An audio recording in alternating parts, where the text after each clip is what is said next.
Universidad Seulver comparte el siguiente contenido de Seulver Campus Puebla.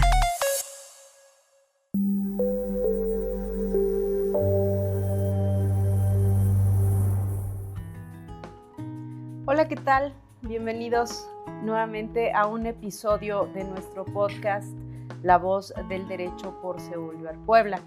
Me presento, soy la maestra Marina Mazada Fuentes y hoy tenemos un tema fascinante, sobre todo hablar de la importancia de lo que son las ciencias forenses en el sistema penal. Para ello me acompaña el día de hoy el doctor Álvaro Segovia Cruz. Álvaro, bienvenido. Muchísimo gusto de tenerte aquí y pues sobre todo hablar de este tema tan interesante del que hoy nos vas a hacer favor de explicarnos por aquí parte de lo que también haces y por ahí hablar de un proyecto que se tiene para iniciar en próximos días. Gracias, estimada maestra, es un gusto, un honor y un placer nuevamente pues coincidir respecto a temas tan interesantes precisamente como son las ciencias forenses, su aplicación en lo que es el sistema de justicia penal en México. Y claro, hay temas a debatir, pero sobre todo lo más importante es qué nos deja, cómo participa y cuál es el resultado de las propias ciencias forenses, ya que el desconocimiento en muchas ocasiones de la gente, de la propia impartición de la ley, aquellos que participamos en diferentes estrados, pues ese desconocimiento no nos permite llegar a una correcta impartición de justicia. Qué bien, muy, muy interesante, doctor. Pero antes que nada, quiero que nos platiques un poco de ti, cuéntanos qué haces, qué no haces, por ahí algunas publicaciones de algunos libros, por favor, adelante. Sí, claro, muchas gracias. Pues bueno, soy el doctor Álvaro Segovia Cruz, soy licenciado en Derecho por parte de la Benemérita Universidad Autónoma de Puebla. Tengo una segunda licenciatura por esta misma institución en Criminología, que es el estudio de la conducta humana. Tengo una maestría en Criminología y Criminalística, soy perito en 10 materias, entre ellas destacando Criminología Forense, Criminalística Forense, Mecánica de Hechos y algunas especialidades más. Una segunda maestría precisamente por Seulver Campus Puebla, de Derecho Procesal Penal, un doctorado en Ciencias Penales y Juicios Orales. Soy director de Consorcio Transdisciplinario de Investigación CECARSOS. Me dedico al litigio en el ámbito de defensa, sobre todo en el ámbito penal, delitos de alto impacto, perito en diferentes materias, asesor técnico, asesor jurídico, autor de 2 libros y de 18 artículos internacionales. Los 2 libros, el primero, La Práctica Forense, Criminología y Criminalística, un ensayo muy amplio, 800 páginas, y el segundo libro que acaba de salir no hace más de mes y medio, Delincuencia Organizada y Subculturas Criminales. Hablamos de narcocultura y de la cultura de robo de hidrocarburos, que desafortunadamente se ha trabajado mucho en México. A grandes rasgos es lo que hacemos catedráticos de diferentes universidades, entre ellas afortunadamente en Seulver Puebla precisamente, Anáhuac, BUAP y aquellas instituciones que se especializan en el ámbito de las ciencias forenses y una visión jurídica. Muy amplio, doctor, muy amplio, muy interesante todo lo que haces en el campo académico y pues obviamente en el campo profesional. Ahora bien, pues para no alargar mucho más esto, por favor, quiero que nos cuentes sobre todo qué son las ciencias forenses y cuál es su importancia, cuál es este papel que juegan en el sistema penal. Claro que sí, debemos de entender, normalmente cuando escuchamos las ciencias forenses, nos vamos a la idea de la pérdida de la vida de una persona. Hablar de forenses, creemos de manera general que hablamos solamente de un delito como es el homicidio, delitos de feminicidio o pérdida de la vida de las personas, pero no, forense viene de forum, foro, que es un foro de apertura. Recordemos que la impartición de justicia, al menos en México, emana de la aplicación del derecho romano y que la mayoría de los tecnicismos y aplicaciones jurídicas son precisamente del derecho romano. Entonces, hablar de ciencias forenses es hablar de todas las ciencias que participan en la correcta aplicación de justicia. Cualquier ciencia, ingeniería, medicina, odontología, psicología, psiquiatría, criminología, si participan en la correcta aplicación de justicia, se define como forense. Forense viene de forum, foro, que en la antigua Roma, en sus 3 etapas, se aplicaba la justicia de forma pública ante los ciudadanos. Es casi seguro cuando muchos alumnos y compañeros estudian el ámbito forense, siempre se les hace una pregunta muy risible: ¿y no te dan miedo a los muertos? Y caray, bueno, a mí si me habla un muerto me daría miedo y saldría corriendo. Evidentemente me da más miedo los vivos, dadas las circunstancias de criminalidad que estamos viviendo. Entonces las ciencias forenses son todas las ciencias que tienen como objetivo aportar este conocimiento en la correcta aplicación de justicia. Y si lo aterrizo al derecho penal, precisamente con la elaboración de lo que conocemos en el ámbito jurídico como teoría del caso. ¿Qué es la teoría del caso? La hipótesis del resultado de un hecho de una investigación. Esta teoría del caso se compone de 3 elementos: un hecho fáctico, jurídico y probable. Y cuando hablo de probabilidad, ahí es donde aterrizan todas y cada una de las ciencias forenses, que es la aplicación de la ciencia para la investigación del hecho criminal. Súper interesante, sobre todo lo que acabas de decir, ¿no? O sea, en el sentido de que nos hablan de un concepto y de repente nos causa ese impacto por hablar precisamente del forense. Sin embargo, nos estás comentando que no necesariamente tiene esa dirección, sino que tiene una amplitud todavía mucho más grande. Sí, por ejemplo, me atrevo a dar un pequeño ejemplo de un hecho con apariencia de delito. Nos dice el propio Código Nacional de Procedimientos Penales. Hablemos de delitos cibernéticos. Hablar de delitos cibernéticos, como puede ser precisamente de la duplicidad de páginas en las cuales evidentemente se registran a través de tarjetas de débito y crédito para la adquisición de bienes y servicios, en un momento dado ante una intervención de un cateo en un inmueble como donde nos encontramos, en la recolección de indicios a través de etiquetamiento, embalaje, cadena de custodia, que viene precisamente del ámbito de la criminalística. Este equipo, ya sea una lab, una tablet o los propios celulares, implican un indicio. ¿Y qué es un indicio? Todo material sensible y significativo que puede o no tener relación con el hecho que se investiga. Y esta ciencia forense nos puede participar en una importante como lo que conocemos en informática. La informática forense, entonces, es aquella ciencia que tiene relación con los medios tecnológicos para poder acreditar o desacreditar un hecho con apariencia de delito. No podemos dejar pasar desapercibido el objetivo del propio procedimiento penal, que nos dice en su artículo 2, concatenado al 19 constitucional, que el objetivo de este procedimiento es el esclarecimiento de los hechos, que el responsable no quede impune y el pago de reparación del daño. Esto relacionado con la propia Constitución. Súper interesante. Sobre todo, muchas veces no entendemos cómo se lleva esto a la práctica. Entonces nos hablas de el cómo poder relacionarlo de manera directa en el sentido de, por ejemplo, en un juicio. Ahora, en esta practicidad, ¿cómo es que vas a incorporar todo esto? Guay, es muy interesante porque no podemos olvidar las 3 etapas del propio procedimiento. Antes de llegar al juicio, la propia investigación es la base, es el cimiento de un futuro juicio oral. Esto quiere decir que en el momento que se tiene la noticia criminal, el responsable de la investigación evidentemente es el Ministerio Público, a quien debemos definir como el representante o el órgano que representa los más altos intereses de la sociedad. Esta sociedad está representada por la propia investigación del agente del Ministerio Público o fiscalías a través de los especialistas, que son los peritos forenses. ¿Cómo lo voy a incorporar? Que es la pregunta clave.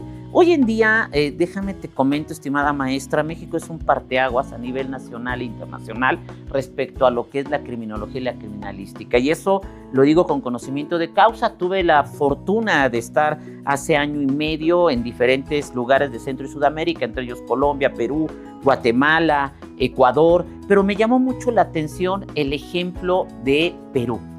No existen criminalistas. Quien hace la investigación criminal son policías, preparados y capacitados para hacer investigación criminal. ¿Cómo se va a introducir, para darle respuesta a tu pregunta? A través de un documento que vas a defender en estrado, que es un dictamen pericial, un informe, un reporte, contrainforme u opinión técnica. Esto será la investigación del especialista, que se expresará desde la investigación inicial, lo que es la imputación, la vinculación, etapa intermedia y audiencia de juicio oral. Pero no es el papel, es la manifestación verbal que realiza el especialista, conocido como testigo experto, ante un tribunal, a través de técnicas de litigación, que es precisamente interrogatorio, contrainterrogatorio y teoría de las objeciones. Es por ello que todos aquellos científicos que participamos en la correcta aplicación de justicia estamos obligados no solo de conocer nuestra propia ciencia, sino del propio procedimiento penal. Perfecto, súper interesante. Oye, cuéntanos, ¿cómo es que tú has incorporado todo este bagaje metodológico, todo este bagaje científico, precisamente a la práctica en un caso específico? Hablemos, casi siempre hablamos de homicidios o delitos. Voy a tocar un delito muy lacerante, tristemente, en México, que es el feminicidio. Recordemos que el feminicidio es la pérdida de la vida de una persona de género femenino a través de ciertos elementos objetivos como pueden ser la violencia, el odio reiterado, y esto a través de la pérdida de derechos humanos como la propia dignidad. Una vez reunidos estos elementos desafortunados a la pérdida de una persona, en caso concreto de asuntos nacionales, podemos hablar de lo que es la mecánica de hechos. ¿Qué es la mecánica de hechos? La mecánica de hechos es una subespecialidad de la criminalística que tiene 3 objetivos importantes. Primero, posición víctima-victimario. Punto 2, desenvolvimiento físico-mecánico. Y punto 3, lo que conocíamos antes como fijación del lugar de los hechos, hoy llamada documentación, a través de planimetría, videograbación, fotografía y por escrito. Fíjate, maestra, lo interesante que es. Se ocupa este desenvolvimiento físico-mecánico a través de ciencias tan importantes como la física y la matemática, que van a desarrollar que un cuerpo inmóvil o móvil genere este desenvolvimiento, porque recordemos que los delitos se dan por acción o por omisión. Por lo tanto, si yo pongo en práctica estas ciencias, podré determinar el mecanismo de ejecución de la conducta para cometer este hecho con apariencia de delito tan lacerante en México. Somos el tercer país a nivel internacional en este tipo de delitos. Al menos en el Estado de México, tomando en cuenta el estudio que está precisamente en el libro de tu servidor, en el segundo libro, Delincuencia Organizada y Subculturas Criminales, el Estado de México es el primer lugar el año pasado, 2024, de pérdida de la vida de personas de género femenino. Es decir, por encima incluso de las víctimas de delitos de homicidio general en Europa. Esa es nuestra realidad. ¿Cómo lo incorporo? Con una investigación ordenada por el MP, con una defensa adecuada y evidentemente con el conocimiento no solo de mi ciencia, sino de la aplicación del propio sistema. Excelente. A través de tu experiencia en todos estos años, ¿qué tan necesaria tú crees la capacitación de todas estas personas que nos dedicamos precisamente a esto? Pues más que necesaria, creo que es una obligación. Todos aquellos que participamos en el devenir de la aplicación de la ley, ya sea en cualquier posición, sea el fiscal, el asesor jurídico, la defensa, el imputado, las policías, que son aquellas encargadas de investigación con base al artículo 21 constitucional de la reforma de hace un poco más de 4 años, tenemos y debemos obligarnos a seguirnos capacitando. ¿Por qué? La ciencia avanza. Porque una ciencia es ciencia porque tiene elementos importantes, un objeto de estudio, métodos y técnicas, pero sobre todo conocimiento nuevo. Esto quiere decir que si yo no avanzo en mi capacitación, en mi conocimiento, cada día voy a ser más obsoleto. Hay una máxima del derecho que dice que aquel abogado que no se capacite, no estudia, cada día es menos abogado. Hay que aplicar esta generalidad a la especificación. Todos los participantes del sistema estamos obligados a capacitarnos de manera reiterada, constante, pero sobre todo eficiente. En eso tienes toda la razón, y desde tu experiencia, ¿te has encontrado con personas que están no tan capacitadas?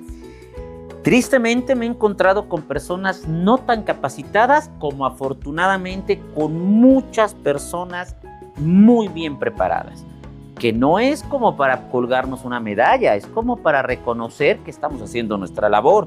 Es muy desafortunado encontrar que a través de una investigación tan deficiente por parte de quienes se encargan como peritos por parte de diferentes fiscalías, se puede obtener la libertad de una persona que sí cometió el hecho. Y voy a lo mismo, delincuencia organizada, delitos concatenados. Nos dice el artículo 2 de la Ley General de Delincuencia Organizada, que será el tipo penal cuando 3 o más personas se reúnen de facto para cometer ciertas conductas ilícitas que están consagradas en el artículo 3 de esta misma Ley General, concatenada al 167 del Código Nacional de Procedimientos Penales y 19 constitucional, llamados delitos de alto impacto. Qué triste es entender que una persona obtiene su libertad por una mala deficiencia de la investigación, que quiero ser claro, no todos son personas que cometen errores. Hay grandes fiscales, grandes investigadores, excelentes jueces, que ojo, ahí sí quiero hacer ese paréntesis interesante.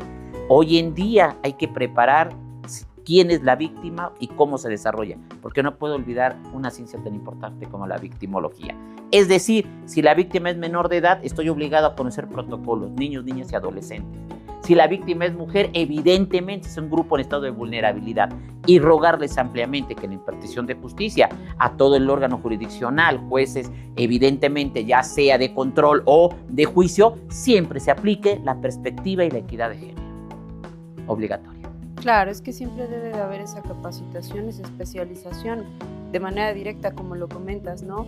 En el sentido de conocer en toda su amplitud de lo que se está tratando. Hay temas muy controversiales, hay temas muy dolorosos para la sociedad y sobre todo algo que decías hace un rato, estamos yo creo que en un momento sociocultural que no es tan fácil, sobre todo en el sentido de todos los delitos que se han estado cometiendo.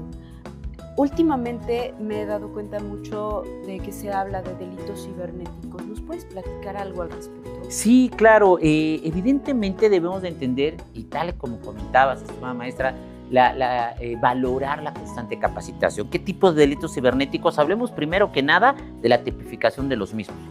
Es decir, acoso cibernético, fraude cibernético, podemos manejar la duplicidad de páginas, el robo de alguna manera de identidad, cuando metemos de manera creyente en que la página es fidedigna nuestros propios datos. Ahora, ¿qué está pasando? Por ejemplo, en que yo pudiera solicitar el apoyo de las ciencias forenses en el ámbito de informática, entender que existe un protocolo de cadena de custodia digital. Muchas de las veces los compañeros abogados, y a mí me pasó mucho tiempo, yo desconocía que era una copia digital forense, que tiene protocolos nacionales e internacionales, que es un email, el número único que puede tener en un momento dado, puede ser un chip, puede ser un propio teléfono o incluso una fotografía digital o una grabación digital.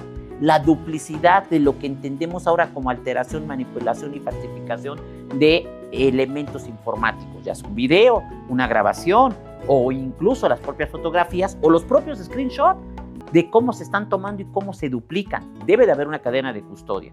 En base a ello, ahora, ¿qué necesito? Una policía cibernética que deberá de estar especializada primero en la tipificación de los tipos penales y posteriormente en la investigación del ámbito cibernético. Saber qué es la web, cuáles son las páginas, qué es un software, por ejemplo, cómo se desarrolla, cómo se falsifica, cómo se altera, porque hay una gran diferencia entre una página manipulada, alterada o falsificada que aquella página que sí puede ser de una dependencia posiblemente gubernamental o bancaria, pero que está siendo manipulada. Entonces es importante entender que los delitos cibernéticos hoy en día lo estamos viviendo y no podemos dejar de tocar un tema como lo que es la inteligencia artificial. Caray, o sea, la inteligencia artificial es la navaja con un filo en doble sentido, ida y venida, a favor del crimen y a favor de la propia investigación. Hoy en día estamos obligados a ir a la vanguardia en el ámbito cibernético.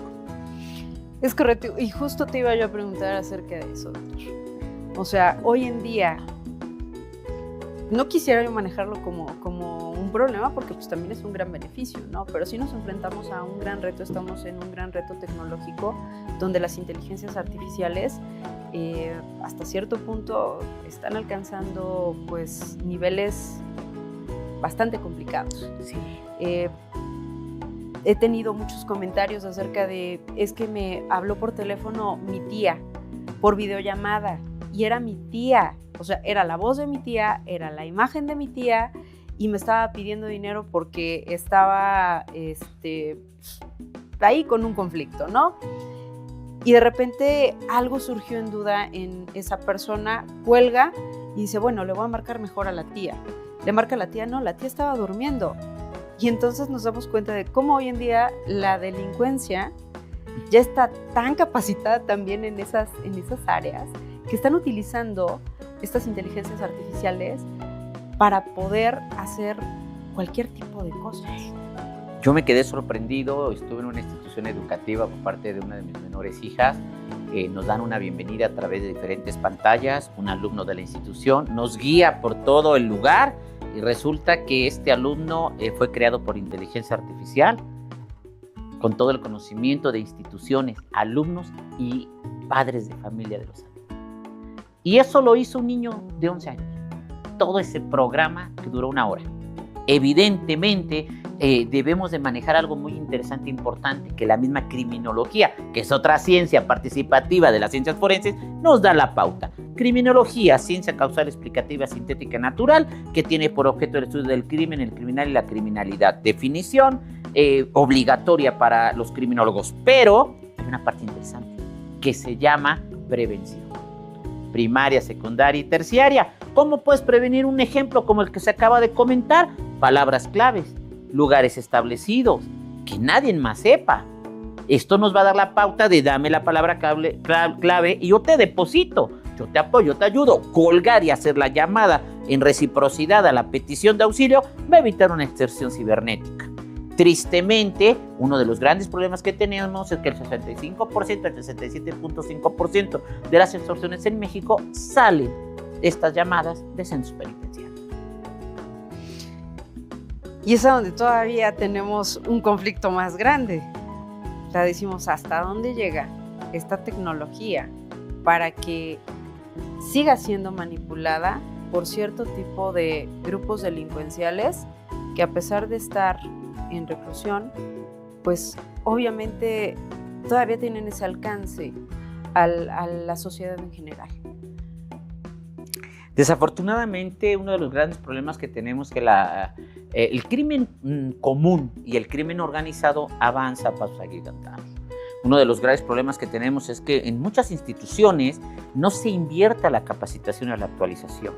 Me ha tocado, he tenido la fortuna de ser invitado a diferentes instituciones de capacitación y antes incluso de empezar este podcast comentábamos la cuestión de conocernos muchas personas y oye, tú capacitaste a policías estatales, municipales. Sí, ¿qué está pasando? Tristemente, insisto, yo lo vivo. Me contratan para una conferencia, una capacitación, llego 8 de la mañana y es para mandos y policías en especial, con especialidades de investigación. Llegan los policías que tienen una jornada de 24 por 24, llegan a las 8, entregan su informe y me los mandan a las 10. Están durmiendo. Están durmiendo. Y por más que haces que aprendan este conocimiento que es recíproco, no lo pueden hacer. Porque entonces la capacitación termina a 2 de la tarde, medio descansan y se vuelven a presentar a las 8 de la mañana del siguiente día. Entonces es imposible. Peor aún, hablemos entonces de dónde quedan los dividendos, lo económico, cuando se tiene cierta cantidad para la capacitación constante y solo se invierte una tercera o una cuarta parte si bien nos va. ¿Quién lo está aprovechando? Claro. ¿Dónde está ese dinero? Digo, tal vez no pase en México, en otros países sí, no en Timbuktu, no sé. Sí, no, aquí no. Aquí no pasa. Pero desafortunadamente vivimos con un grave problema, un cáncer social llamado corrupción. ¿Cómo lo vamos a acabar? Digo, tengo una frase que aprendí en épocas de elección en el año 2000 de un candidato que muy pocos lo pueden conocer, pero su frase me impactó de por vida. La diferencia de clases sociales se termina entrando a clase. Prevención primaria. Sí, lo que bien dices, ¿no? La prevención y la educación es un arma muy, muy fuerte en contra de muchas cosas, de muchísimas cosas. Es correcto. Y hoy en día juega un papel como el que siempre ha jugado, ¿no? En la sociedad, pero yo creo que hoy en día juega un papel mucho más importante, sobre todo con estos grupos sociales con los que estamos conviviendo, estas adolescencias que están súper capacitadas en lo que decíamos en tecnología, tantos avances, tanta información, buena o mala, pero al final de cuentas es información. Entonces tenemos que estar al nivel de estas nuevas generaciones y sobre todo de estas generaciones tecnológicas, como bien lo comentabas, ¿no? Sobre todo esto, o sea, es precisamente a lo que quiero llegar. ¿Cuáles son estos desafíos que enfrentan estos profesionales como tú en el campo de las ciencias forenses? Voy a dividir la respuesta en dos partes interesantes. El desafío. Si se me señala a mí con una persona ya con una edad de casi 50 años con una carrera profesional establecida, el desafío es entender y comprender a las nuevas generaciones, llevarlas de la mano a que superen las expectativas que uno ha logrado y que sean mejor que nosotros mismos. Te comentaba, estimada maestra, que el libro de tu servidor, Práctica Forense, Criminología y Criminalística, fueron 11, 12 años de investigación y que incluso van los formatos de dictámenes de tu servidor. Y muchos me preguntaban, ¿por qué dejas los formatos si es tu competencia? No, quiero que los mejoren, quiero que los deshagan, quiero que los perfeccionen. Ahora, el desafío directamente es poder trabajar con la juventud, aportando la experiencia, pero aprendiendo con de ellas, de estas nuevas generaciones, el ímpetu, el entusiasmo y la propia tecnología. Lo vamos a cambiar. ¿Cuál es el reto para las nuevas generaciones? Claro que con su ímpetu, su conocimiento y la nueva tecnología, que se tomen de la mano de la experiencia y generemos de manera propositiva la investigación real de los hechos con apariencia de delito. Pero se deben de comprometer. ¿A qué tenemos que comprometernos? Aceptar la capacitación, aceptar que cada día es una obligación de quienes participamos de seguir aprendiendo y desechando lo que ya no sirve, que es otro grave problema que yo vi en generaciones anteriores cuando me tocó este cambio del sistema. Muchos compañeros abogados de mi edad, un poco más grandes, dejaron de litigar, se rehusaron al cambio. Grandes litigantes del sistema penal se dedicaron a dar solo conferencias, pero nunca han subido un estrado. Sube, enfréntate, cae derrotado, enfrenta tus miedos, síguete preparando. Acepta el nuevo conocimiento, porque al final una ciencia es ciencia porque genera nuevo conocimiento. Entonces el compromiso y el reto es para todos. Así es, como bien lo dices. Y fíjate que hoy en día puedo decirte que estas nuevas generaciones que sí están comprometidas, porque no hablemos de una generalidad, ¿no? Siempre habrá compromiso de cierto grupo de personas y en este sentido les llama muchísimo la atención. He escuchado muchos comentarios acerca de las ciencias forenses y muchas veces no les queda muy claro qué es lo que tienen que hacer, cómo lo tienen que hacer. Hoy, por lo que nos estás comentando, pues bueno, o sea, es un gran bagaje de muchísimas cosas de las que se encargan precisamente estas ciencias forenses, ¿no? Y de estas disciplinas que también van de la mano con ellas. Pero me gustaría que les explicaras un poquito más, que les contaras sobre todo, me gustaría que les contaras con un caso. Cuéntame de un caso, porque yo sé que has estado en muchos y sé que has tenido participaciones muy, muy importantes en asuntos a nivel nacional. Y como bien lo dijiste hace un rato, algo que te he admirado siempre es esa fuerza, ese profesionalismo, esa calidad humana que tienes para con los demás, del siempre compartir tus conocimientos, no nada más a nivel nacional. Tan es así que te han invitado a nivel internacional a compartir tus conocimientos y qué bueno, porque se habla muy bien de ti, se habla muy bien de México. Me ha tocado escuchar alumnos, compañeros de otros países hablar pues maravillas, ¿no? De toda tu labor profesional, toda la labor docente que haces día a día. Pero cuéntales a estas generaciones de un tema, vamos a abordarlo a lo mejor pequeño, porque más adelante vamos a tener otra cápsula donde vamos a tocar temas un poquito más amplios en este sentido, sobre todo para invitarlos a que conozcan, y más adelante les vamos a contar por qué estamos tocando este tema y por qué nos interesa mucho que ustedes sepan de la amplitud de un caso en específico. Voy a dividir la respuesta en dos casos diferentes, no uno o dos, porque ya andamos muy dadivosos. No voy a dar los nombres, los van a adivinar seguramente. Uno al norte del país, una persona de género femenino desaparecida con una fotografía que le dio la vuelta al mundo. Fuimos contratados de manera indirecta para desarrollar a cabo la investigación de una mecánica de hechos. Tristemente, después de 4 intervenciones de la Policía Ministerial y de Investigación, no descubrieron dónde se encontraba la víctima, el cuerpo de la víctima. Posteriormente, a través de la mecánica de hechos, pudimos determinar ese desenvolvimiento físico-mecánico y las razones de la pérdida de la vida. A una quinta intervención, a un hotel famosamente conocido, se encuentra la víctima. Cuando me piden el dictamen pericial en mecánica de hechos, lo hago llegar, digo, la realidad es esta. Yo no lo digo, lo dice la ciencia. El cuerpo no estaba en el lugar que hoy dicen que estaba. Era imposible. Y este es mi dictamen. Sí, no tengo problemas. Prometimos pagar 5 pesos, lo pago, pero quiero que le ponga... No, permíteme. Ya lo que se llama ética y profesionalismo. Esta es la investigación real y esto es lo que debe salir a la luz. Nada más sale. Hicimos un trabajo importante de investigación científica aplicado a la ciencia de la criminalística. Determinamos el desenvolvimiento físico-mecánico, determinamos la posición víctima-victimario, pudimos hacer la clasificación de la víctima a través de lo que es precisamente esta ciencia tan importante como la victimología. Desafortunadamente, los intereses no generaron el descubrimiento de la verdad. Ahí se trabajó como perito. Otro asunto de gran relevancia importante a nivel nacional, otro feminicidio en el estado de Michoacán, muy conocido en la etapa de pandemia. En sentido contrario a la aportación de la ciencia, me toca la defensa, que compartí con grandes abogados a nivel nacional, entre ellos el licenciado Ángel Saucedo, brother, hermano, amigo, te mando un saludo, un joven con todo un futuro enorme en el ámbito del litigio. Por eso comentaba, maestra, que la experiencia y la juventud han dado resultados. Hicimos una labor importante de una defensa, aplicando de manera correcta el interrogatorio contra interrogatorio a peritos. Y ahí la importancia de que un abogado penalista conozca de las ciencias forenses, porque ¿cómo interrogas a un perito si desconoces el fondo? Y siempre he dicho, fondo y forma en un dictamen. Fondo y forma, metodología y técnica de la investigación. Tuvimos muy buenos resultados. Era un asunto que se iba a ganar, independientemente de la responsabilidad, porque como abogado defensor, tu trabajo es precisamente acreditar tu teoría del caso en favor de tu defendido.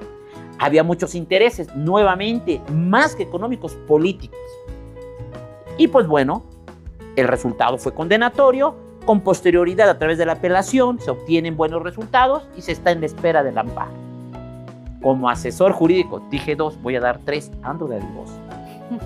Un hecho triste en el estado de Puebla, feminicidio. Víctima, 2 años con 6 meses. Imaginemos ese contexto tan fuerte. Pudimos lograr, afortunadamente, nos son llamados y requeridas la aportación del conocimiento de tu servidor y de mi equipo de trabajo de Consorcios Ecarsos para llevar a cabo ya el juicio. La investigación ya había pasado. Estaba endeble. Tristemente, la investigación de este delito no era el necesario para una sentencia condenatoria. Los dictámenes no es que estuvieran mal, faltó capacidad y conocimiento, incluso tiempo. Hay grandes peritos en fiscalía, grandes. Estimado amigo Ismael Negrete, te mando saludos, uno de los mejores peritos de fiscalía y amigo de su servidor del estado de Puebla, entre muchos más, que le ha aprendido enormidades. Tuvimos la fortuna de llevar a cabo una excelente participación como asesor jurídico, llevando a cabo interrogatorios, contrainterrogatorios, teorías de las objeciones en favor de una menor que perdió la vida. Logramos 60 años. Esto quiere decir que no es el problema la posición en la que estemos. El punto es hacer bien tu labor y no lo haces solo, porque para que yo personalmente pueda tener un resultado, necesito el trabajo de criminólogos, criminalistas, psicólogos, psiquiatras, un equipo de investigación, grandes peritos en informática, grandes capacidades. Pero también ¿de qué dependo? Del trabajo de la fiscalía, de la propia investigación y evidentemente de los órganos jurisdiccionales a través de una correcta interpretación. Me apasiono, yo lo sé, ya me seguí con lo de medio. No, y está perfecto, muy interesante. Escucharte precisamente con lo que dices, ¿no? Con esta pasión con la que hablas de tu trabajo, con esta pasión con la que nos platicas de estos casos que son tan desafortunados. Qué bien que se comentara de otras situaciones, ¿no? Pero es una realidad social en la que estamos inmersos todos. Claro. Y pues bueno, saber que existen estos expertos como tú, estos profesionales como tu gran equipo, como muchos profesionales que tenemos como conocidos, como amigos, y saber que dentro de todo esto pues existen grandes posibilidades de conseguir, como tú bien lo acabas de decir, ¿no? Hacer justicia. hacer justicia. Y pues bueno, yo creo que queda muy claro en el sentido de este tipo de detalles a las que se dedican las ciencias forenses, sobre todo hablados desde tu experiencia. Pudiéramos comentar pues muchísimas cosas más, muchísimos casos más, pero eso se los vamos a dejar para la próxima. Esta fue una probadita en ese sentido. Pero síguenos contando sobre todo ¿cuál es el papel que juegan precisamente las ciencias forenses en la prevención del crimen como tal? Excelente pregunta. Hace tiempo, tomando diferentes cursos, en algún momento dado un capacitador me decía: cuando no comprendas la pregunta, tú di, excelente pregunta e importante, pero esto sí lo digo en serio y sí lo comprendí. Voy a decir por qué. Porque hay una palabra inmersa muy importante: prevención. Hay una frase interesante en el libro del doctor Gómez Tagle López, amigo, maestro, en el libro de Criminologías Especializadas, página 4, frente, que dice que una sociedad más segura no es la que más castiga, es la que más previene. Y eso es una realidad. Le invertimos tanto económicamente al castigo, a la sanción, que olvidamos la prevención. Si empezamos a prevenir en el ámbito primario, que es en la educación, no hoy, no mañana, pero sí puedo asegurar que en 1 o 2 generaciones estaremos del otro lado. Para que lleguemos a la actualidad criminal que tenemos en México, yo recuerdo que esto se dio a partir del año 94, 96 a 2000 y ha surgido poco más de 24 años, 4 sexenios, casi 5, para llegar a los índices de criminalidad tan altos. En 1980 se acuña la palabra sicario en Colombia. Nosotros lo hemos perfeccionado. Hablar de delincuencia organizada, con el estudio del libro, de mi segundo libro, como lo he manejado. Hablar de narcocultura, subculturas criminales, teoría criminológica de Cowell. Porque todos tenemos la necesidad de un sentido de identidad. ¿Y qué mejor te da un sentido de identidad de sentirte poderoso? Porque no solo es el dinero, es el poder.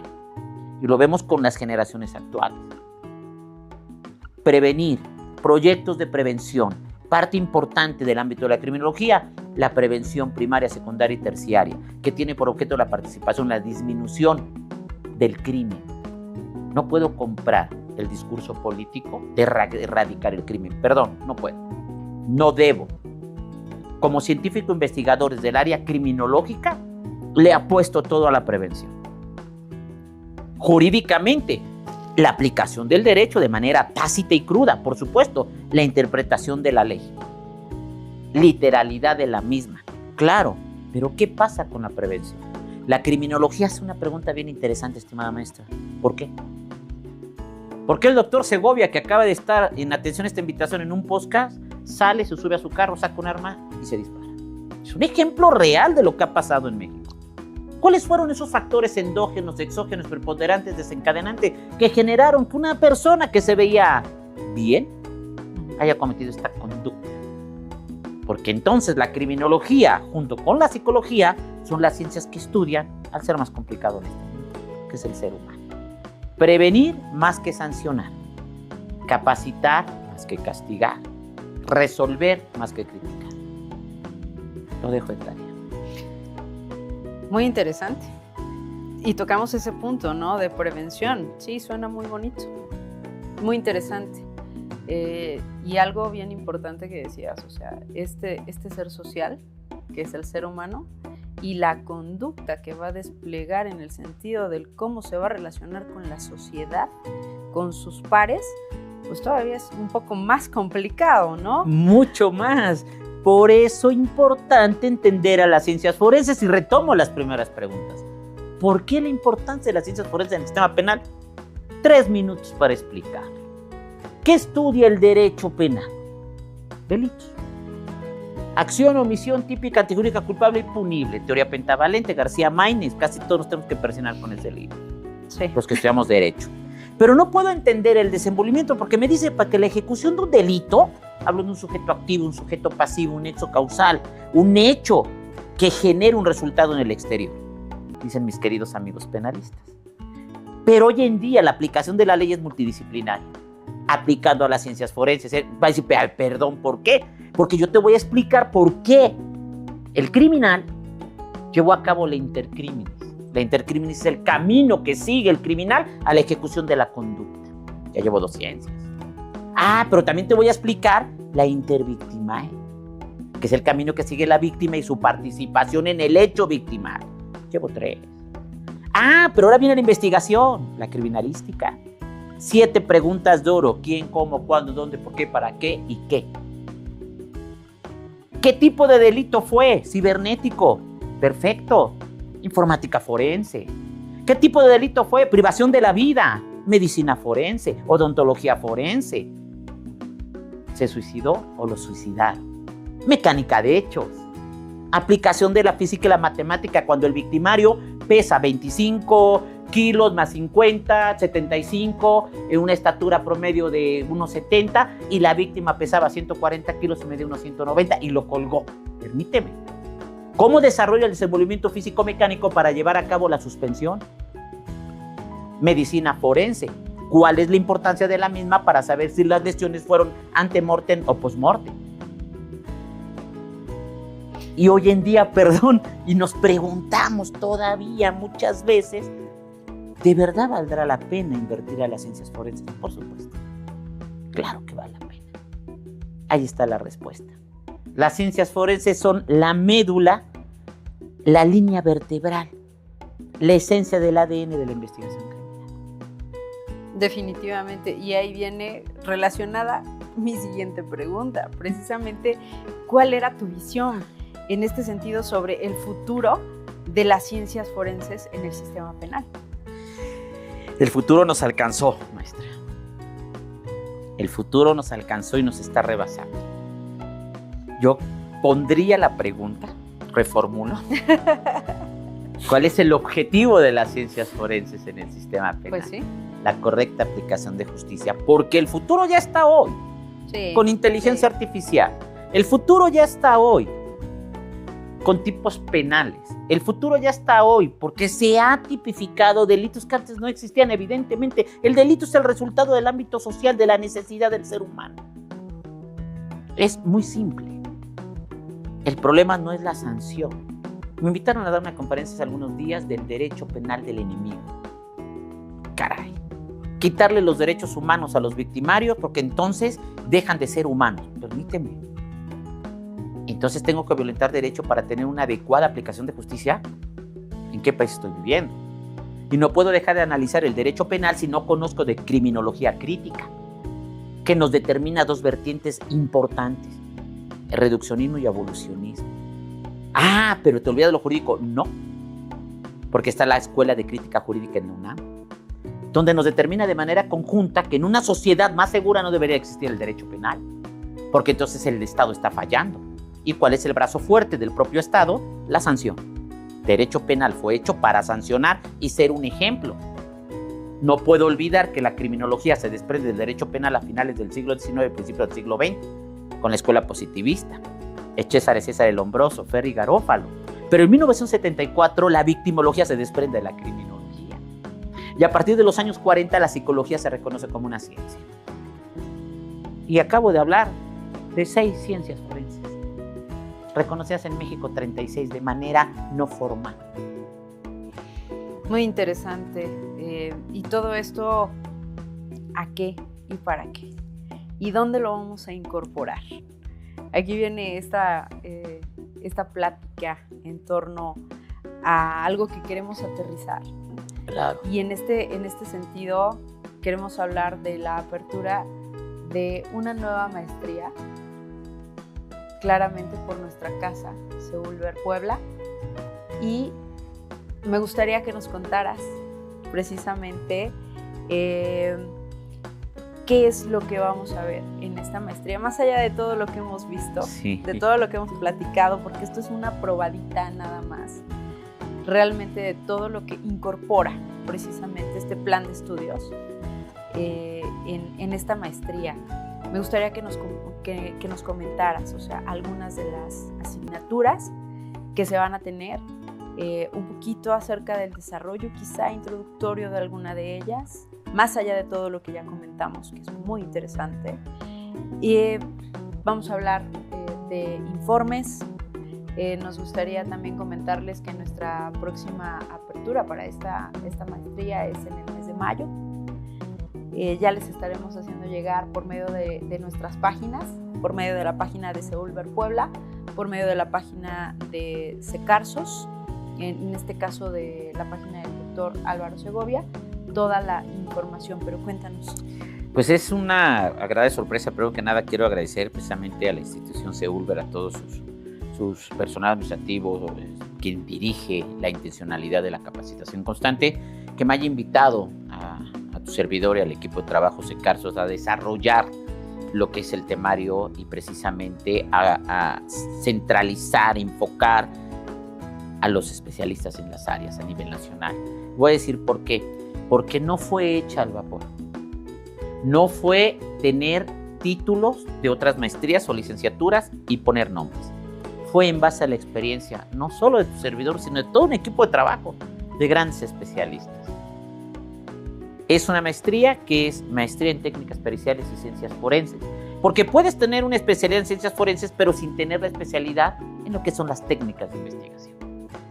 Ejemplo, tuve el honor y el gusto, y tengo el honor y el gusto de considerarme un buen amigo del doctor Alejandro Hernández Cárdenas, que perfecciona la hidratación cadavérica, que es un elemento importante de las ciencias forenses, un ejemplo internacional de México, el cual permite la reversión de putrefacción y la rehidratación cadavérica para la identificación de las víctimas en Ciudad Juárez, Chihuahua. Y tuve el gusto que hiciera un artículo en mi primer libro de práctica forense y que evidentemente se lo dediqué porque fue un parteaguas en mi carrera profesional. Y ya tuve el honor de invitarlo a ser catedrático de esta maestría. Punto.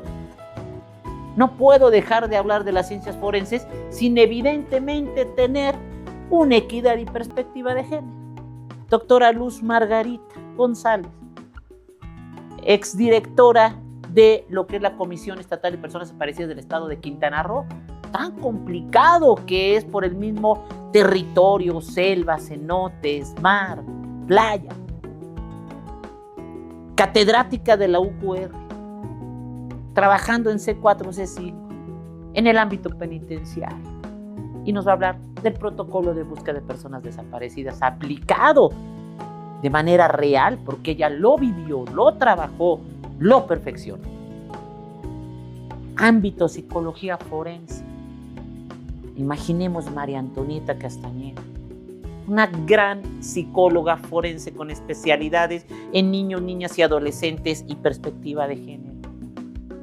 Niveles doctorados, capacitaciones constantes, práctica de dictámenes, de defensa de dictámenes desde Tijuana hasta Cozumel. Estoy en pláticas, evidentemente me gustaría, porque es quien me prologó mi primer libro, doctor Jesús Vaca Cortés. Otro gran psicólogo y perfilador criminal, el cual evidentemente generaría un amplio conocimiento en temas como es la perfilación criminológica y criminal. Hablemos del ámbito de la criminalística, un tema interesante en las ciencias forenses, mecánica de hechos. La aplicación de la mecánica de hechos no solo en desenvolvimiento físico-mecánico de los individuos, vehículos automotores, evocación verbal. No puedo dejar también pasar desapercibido grandes agentes del Ministerio Público y jueces de este estado para efectos que nos perfeccionen a los especialistas en ciencias forenses en el ámbito jurídico, concretamente en el ámbito penal. Perfil de los egresados: psicólogos, psiquiatras, odontólogos, criminalistas, criminólogos, abogados, evidentemente, sociólogos, trabajadores sociales,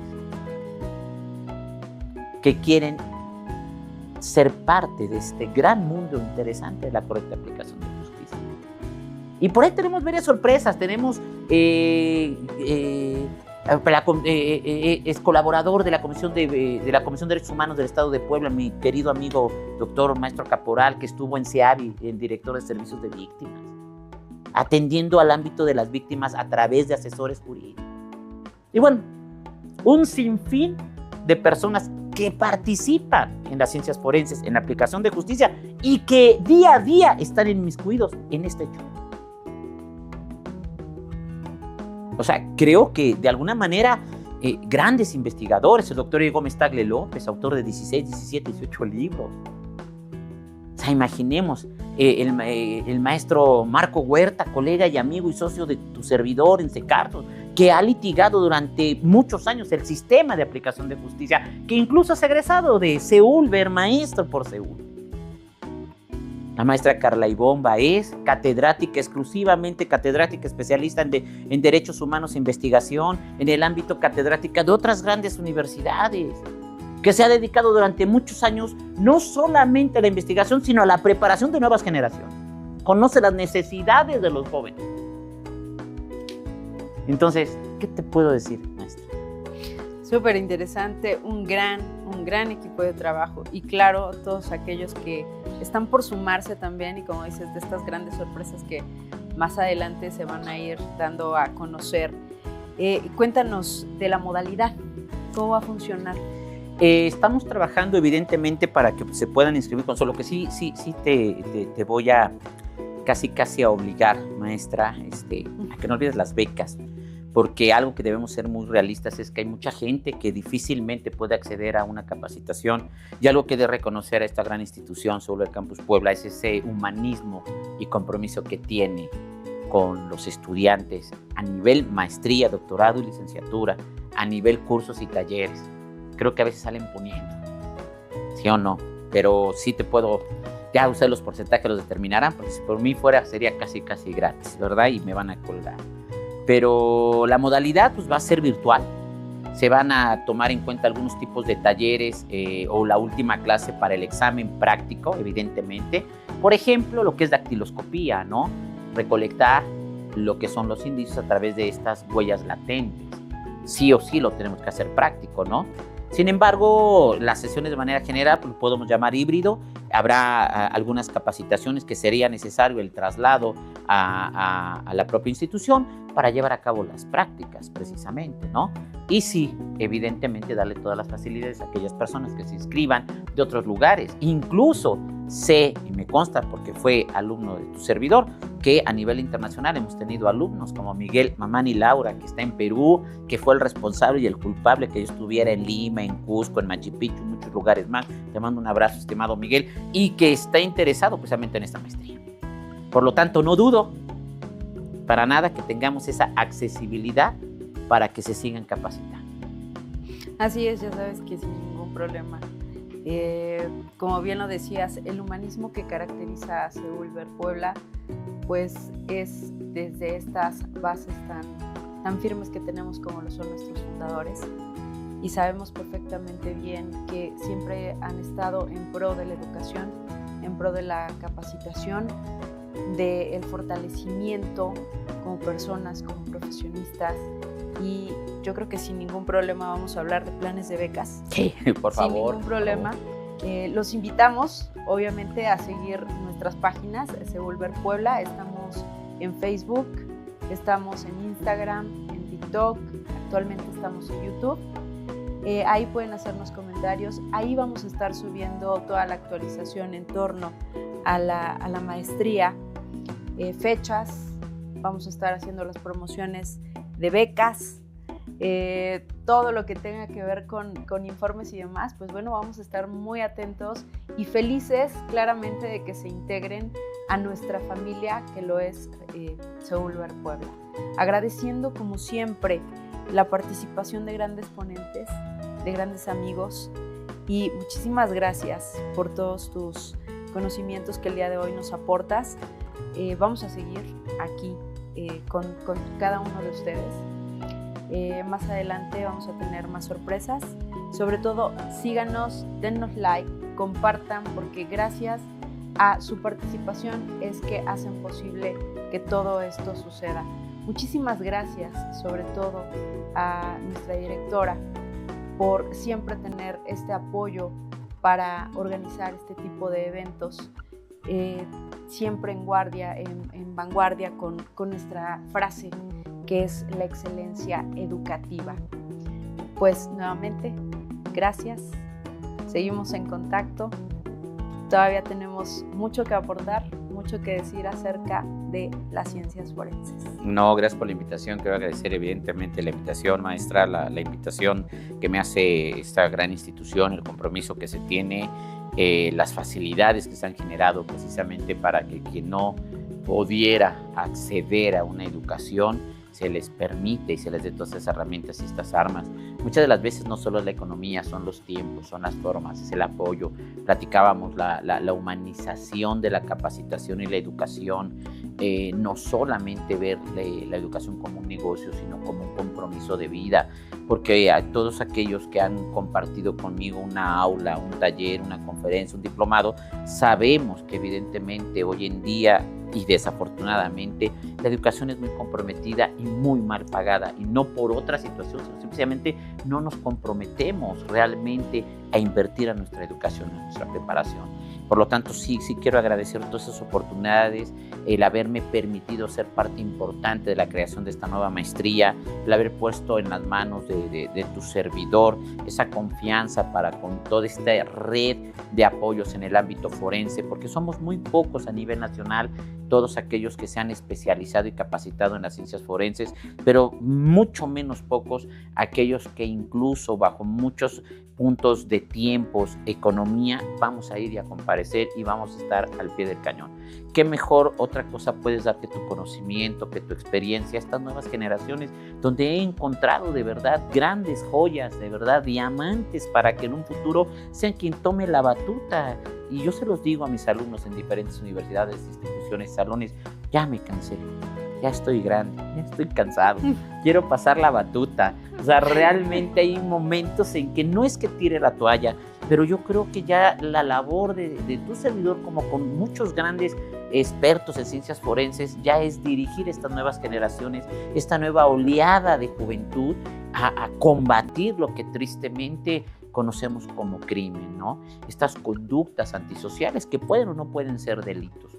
Entonces sí es loable reconocer las instituciones, las personas, los amigos, los compañeros que se comprometen a la verdadera capacitación, a tener un lugar como este podcast que precisamente nos permite llevar a cabo esta transmisión, aprovechar la tecnología. Les pido, estimados amigos, allá en casa, en la oficina, en la agencia del Ministerio Público donde te encuentres, antes de entrar a tribunal, en las propias instituciones educativas, compartan este video. De verdad, tengo pocos amigos en redes sociales, 5,000 que llegó al límite. Si aquellos que yo compartan menos en mi red lo comparten una vez, 5,000 veces y lo multiplican, que llegue el conocimiento a quien tenga que llegar. De verdad, si muchas veces hacemos virales un meme, una imagen, una foto o tristemente las desgracias, yo creo que lo más importante también es poner ese granito de arena para que evidentemente todos los seguidores de la institución también háganos favor de compartir.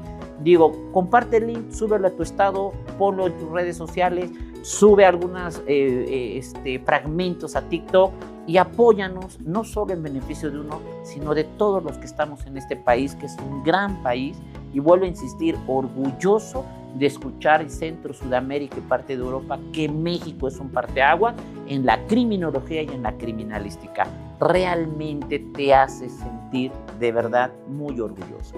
Entonces, no me queda más que agradecer, maestra, la atenta invitación y bueno, por lo que oigo habrá otra invitación, estaré presente, solo me avisan a tiempo, y compartir lo poco que sé, que espero que esto haya cambiado al menos a una persona a que se anime a entrar a esta maestría. Muchas gracias. Claro que sí, muchísimas gracias por estar aquí. Nuevamente, bienvenidos a todos a esta gran familia que ya saben, Seulver Puebla los espera con los brazos abiertos. Pasen un bonito día y nos vemos pronto. Un placer.